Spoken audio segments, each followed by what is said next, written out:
Hello and welcome to the Giving Voice to Depression podcast, produced in partnership with the A.B. Korkor Foundation for Mental Health. I'm Terri, the creator and co-host of this podcast. I've lived with depression most of my life, and I know how easy it can be to feel all alone in the experience. I'm not alone, and you aren't either. And I'm Dr. Anita Sands, a licensed clinical psychologist and life coach with a number of my own diagnoses, all of which bring a certain amount of anxiety and depression along with them. There is great power in shared experiences. We share our own as we engage in intimate and candid conversations with our weekly guests, exploring different perspectives on and experiences with depression. We keep it real because depression is real. We keep it hopeful because there truly is hope in spite of what depression tells you.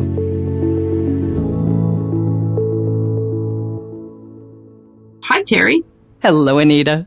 This is our last episode of 2022, and we want to start it with a thank you.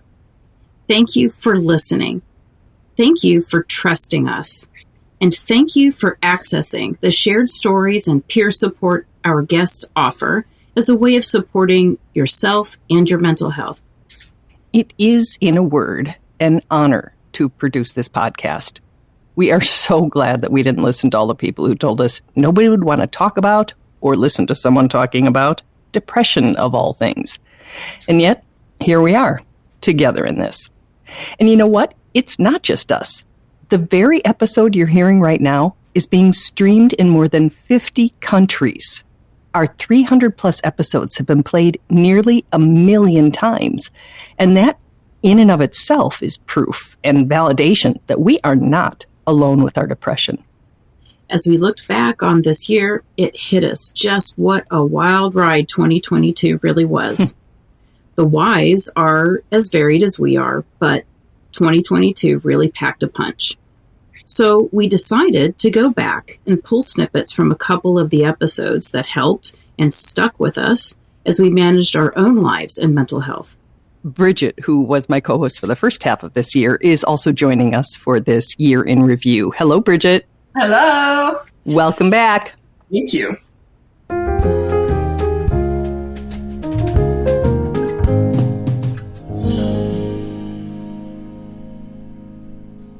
Okay, so here we are. Who wants to start? I do. I chose episode number 200. Okay is different for everyone, with Tara. I chose it because of her honesty and her description and her willingness to share with all of us her spectrum of okay days and not okay days. The first thing I do that I've learned to do is forgive myself.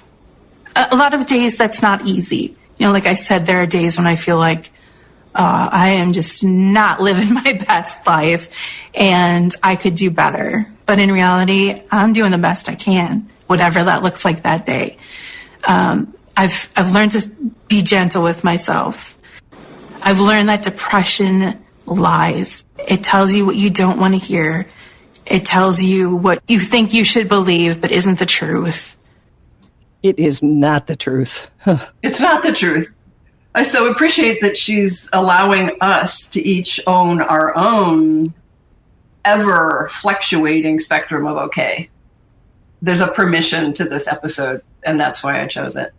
Mm-hmm. Mm-hmm. A second clip that I picked, actually I could have picked anything from this episode because it so drives home the need for grace.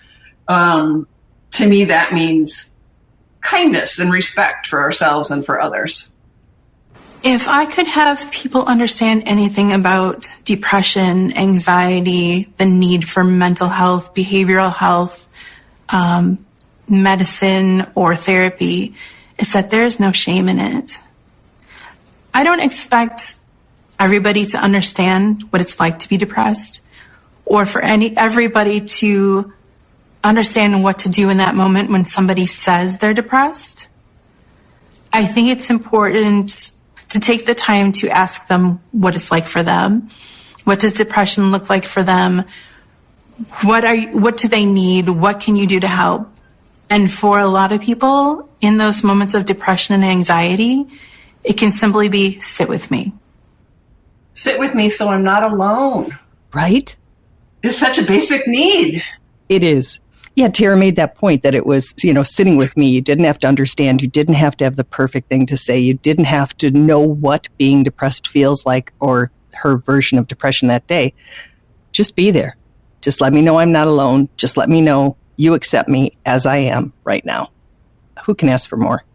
Bridget, I really loved Tara's episode and both of those snippets. They're really good. Just sitting with someone is so not a just, right? I mean, it's just enormous. Being seen, not being alone, being accepted, being loved, being heard, being able to be real in the presence of someone else is, to me, a sacred thing.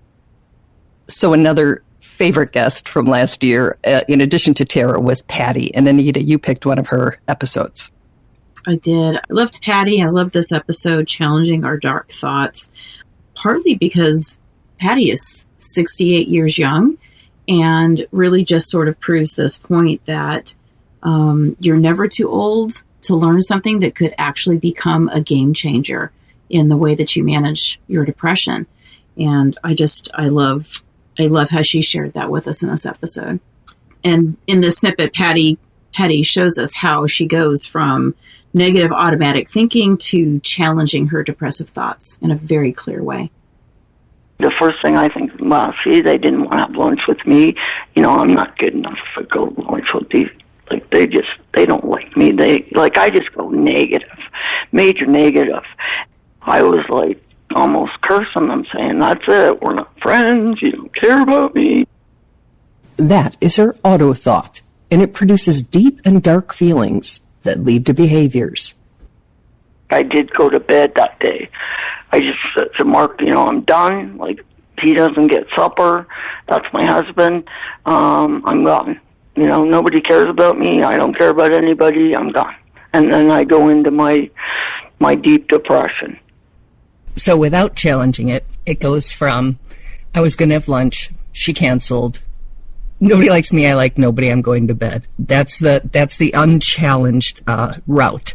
Right. So when you challenge it and you go through what you've learned from CBT, tell me how in that example it's different. To challenge that, I went, okay, do people care about me? And then I started listing who does. And then that list became like 7, 8, 9, 10, and it was like 12 or 13 people on there.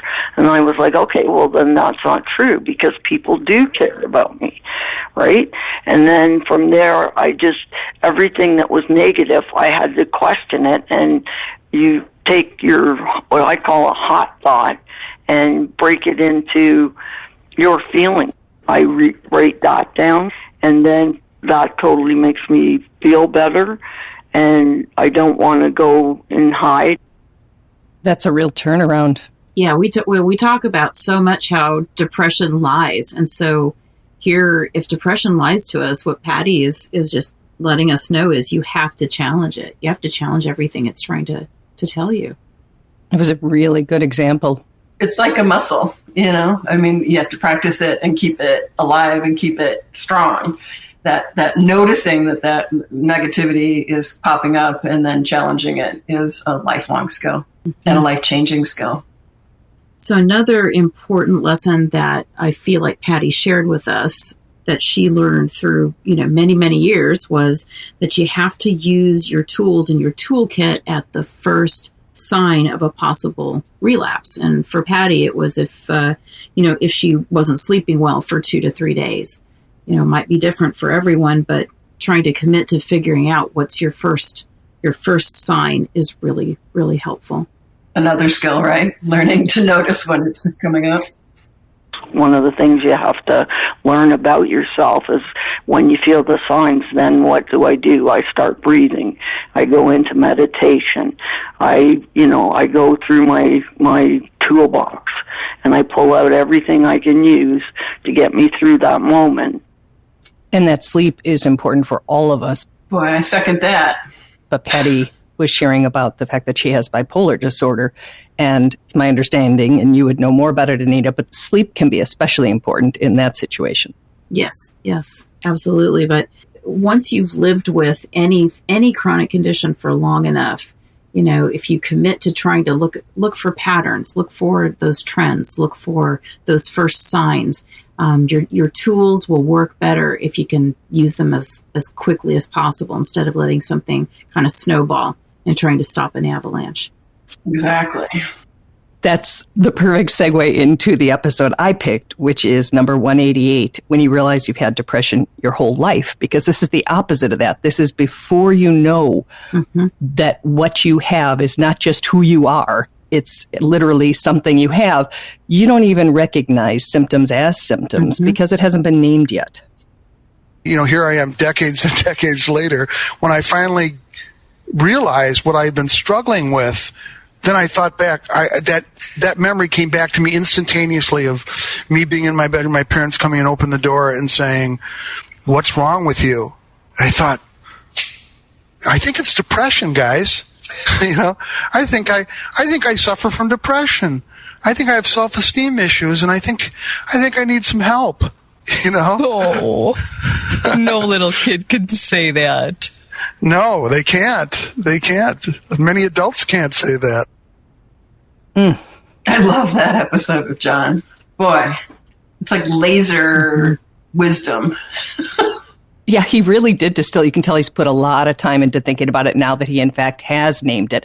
And this is not a patting ourselves on the back. This is a power of shared stories. He really gives a lot of credit to giving voice for that, because it's when he started hearing other people sharing stories that were just an awful lot like his that he started to really understand what it was that he's been living with and how it's affected his life. Well, it does thin or pull back the curtain, Yeah. right? You sort of see it instead of just sort of being disempowered, engulfed, suffocated by it. It's not attached to you. You're seeing it from that little bit of distance. Yeah, I think when you're just trying to survive, you don't really get a chance to look back and see what you're trying to survive. You're just in survival mode. You're just putting one foot in front of the other. You can't look up and look around and look backwards and forwards. So, yeah, it's very disempowering and exhausting. So this second snippet from John is him describing how understanding it a little better has helped him. I can tell you that I as soon as I was able to do that, as soon as I was able to take ownership of it and really recognize that was such an integral part of my experience as a person, that I really felt like the door opened.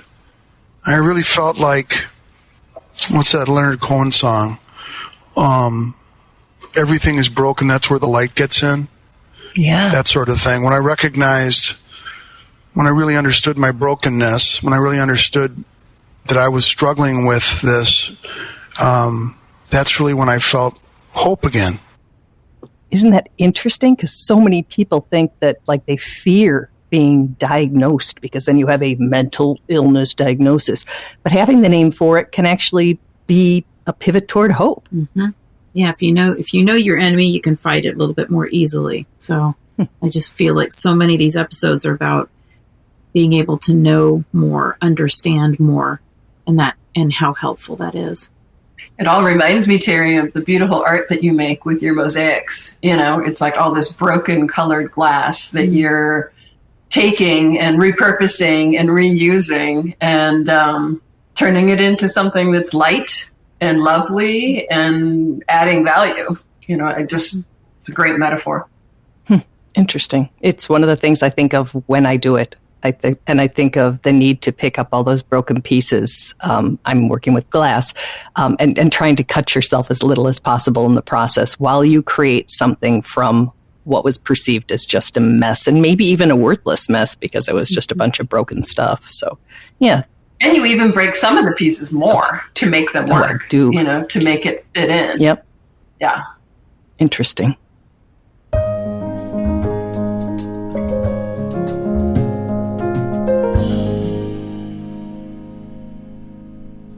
So next week, the three of us have looked at 3 more episodes and have got some snippets of guests and their stories that impacted us. We hope that you'll join us. And it's important to realize that the vast majority of our guests live with depression. And we'd like to invite you to take this opportunity to acknowledge them making the effort to shine some light into the oh so familiar darkness, because it truly is an act of courage to step forward. So we'd like to invite you to go to our website, givingvoicetodepression.com, and look for the record button where you can leave a message. You can leave a message for us or for any guest. If we get enough messages, who knows, maybe we'll even make an episode from the recordings.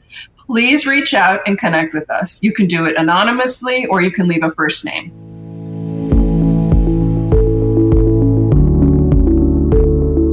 We truly hope that our podcast brings a little more understanding, helps you better articulate and reflect on your own experience with depression, or better understand how to support someone else who is struggling.